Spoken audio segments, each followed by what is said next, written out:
Since we've already started looking at IP version 6 addresses, we're going to stay there because we've summarized them so far, but of course we haven't gotten into details about how the address is built, where it's coming from, what the different parts are, etc. And I want to do that now. So I'm saving some of the more nuts and bolts stuff about version 6 for the end of this particular section. And by that I mean like frame formatting, maybe a little bit of a history lesson, just a small one I promise. But we're going to hit that at the end. So we're going to do something a little different here and keep working with our version 6 addresses. And the version 6 addresses have huge advantages over version 4 addresses that you aren't quite aware of yet, but you will be. Because it's especially true when it comes to subnetting and summarization. Now, you've done some version 4 subnetting. You haven't done any summarization yet in this course.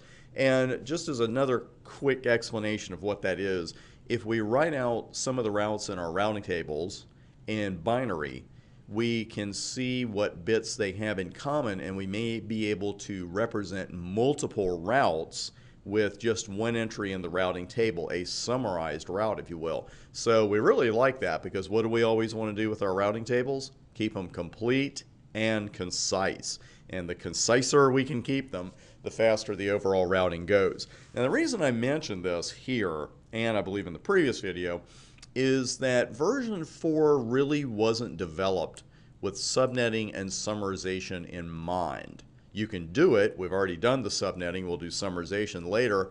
But it's a little clunky, especially once you start working with version 6. You won't even know there's a problem with version 4 until you work with version 6 subnetting and you go, oh, that was easier. Because frankly, version 6 was created with especially summarization, but with subnetting and summarization in mind. And that's where our global unicast addresses begin to come in. Now, there's a bit of a food chain here when it comes to version 6 address blocks. And at the top of that food chain, so to speak, is the IP version 6 authority, the Internet Assigned Numbers Authority to be exact. And this is one authority we all have to respect. They're at the top of the version 6 address block food chain. And when an organization like your company or mine gets a block of addresses, well, it's already been subnetted a couple of times.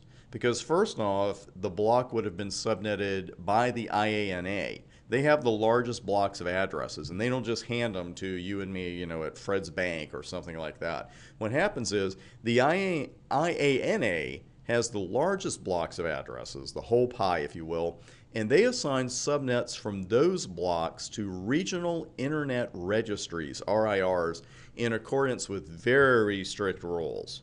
Now, in turn, the registries assign subnets of those blocks to ISPs. Because again, the IANA does not assign subnets directly to ISPs. They don't give them directly to us. So then the ISPs get a slice of the pie. And then the ISPs subnet the address blocks they've been given, and those subnets come to the customers. So again, they start at the IANA, then those get passed down to RIRs. They're subnetted again. Those go to the ISPs, the IPs subnet them again, and finally, they go to you and me at Fred's Bank, the customers. Now, this is beyond the scope of the exam, but I like to give you extra information like this. I'd recommend a visit to www.iana.org/numbers for more information on this process. You have to click around a little bit, but it's beyond the scope of the exams, but it's interesting to see where the registries are, along with charts showing how the IANA keeps very detailed information on where these version 6 global addresses have been assigned. Because these are when I'm talking about the global addresses, those are really equivalent to the version 4 routable addresses. These are going to be routable. Now it's our turn to start subnetting. We've requested a block of routable IP version 6 addresses from our ISP, a global routing prefix, if you will, and we've got them. We've got the block. Well, now it's time to subnet the block again, and this time you and I are in charge of the subnetting. Now, the global routing prefix from our ISP comes with a prefix length, and in this example, we're going to use a /48. And the prefix length in IP version 6, it's really like the network mask in version 4. And the /48 prefix length is so common that prefixes with that length are often just referred to as 48s. You don't even hear people say /48. So if you hear that term, you know what they're talking about. we're going to do a walkthrough and then get on the live routers. We're going to assume a global routing prefix right now of 2001, 1111.2222/48. Now, with an IP version 6 address, it's 128 bits long. We got a prefix length set at 48. That would leave us 80 bits for subnetting. Not so fast, my friend. We also have an interface identifier in the mix. And knowing where this identifier comes from and how to create one and how to uncreate one and how to make one come on your interface automatically, those are valuable skills to have for the exam, and we're going to see all of those in action. This is almost always 64 bits long. I have to throw the almost in there, but generally it is 64 bits long. Now this ID is found at the end of an IP version 6 address, and it's really the host portion of the address. So you can see it's similar to version 4. You got your network portion of the address, then you got at the beginning, then you got your host portion of the address at the end, and what do you have in the middle? The subnetting information.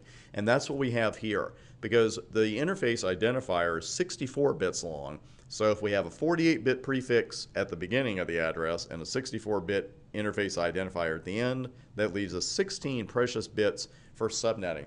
And that's what we have right now. And we see the global routing prefix, the subnet ID is in the middle of this whole thing. It's a 16-bit value found immediately after that global routing prefix. And then finally, that interface ID. By the way, to calculate the number of valid subnets with IPv6, we use the same formula we used with IP version 4 subnets, and that is 2 to the 16th power, resulting in 65,536 subnets. That ought to keep us busy for a while. So a lot of subnets coming along with this prefix. Now, let's talk about determining the subnet IDs, because frankly, this is easy. It's really easy. Once you know where the GRP is, right there at the beginning, 48 bits, interface ID is 64 bits, your subnet ID is right in the middle. We know that the fourth block then from left to right is going to represent subnets. And you can just start writing them out, or on the job especially, you should enter them in a spreadsheet and go from there, because if the IANA is going to all this trouble of being super organized, by golly, we should do the same.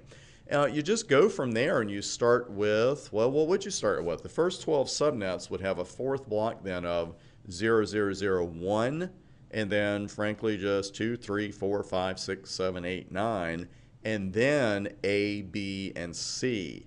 And what would the next two be? D and E, and then another one would be F. That's as far as you could go because we're doing hex. And I used this number of subnets in particular just to gently remind you of the hex values that we're using here. So the first 4 resulting subnet IDs are, and they're all going to begin with the same GRP, 2001 and then 1s and then 2s. And then the fourth block is our subnet number block, if you will. And we started there with 1, 2, 3, 4, and the double colon representing the right now. Everything else is a 0. Then you've got your /64 there now, because we're not using a /48 because this includes the 16-bit subnet field. So a couple of important points there, and that's what I just said actually. The 64-bit mask covers the 48-bit GRP and the 16-bit subnet field. And by the way, just as IP version 4 subnet numbers should not be assigned to hosts, neither should an IP version 6 subnet ID. The router will allow you to do so, but you're going to get a warning, and I'm going to show you that when we go live. I didn't want to just show you on the board. I'll show you live, but again, you know how you don't put the actual subnet number on a host with IP version 4? You don't do it with IP version 6 either, and you get a really odd message, but we will see that live, I promise you. Now, as you would expect by now, of course, any interface that's going to run IP version 6 has to have an IP version 6 address. Duh, right, I know. But we have an interesting choice here. Now, we could enter the full address manually using our 0 and leading 0 compression skills. That shouldn't be too much typing.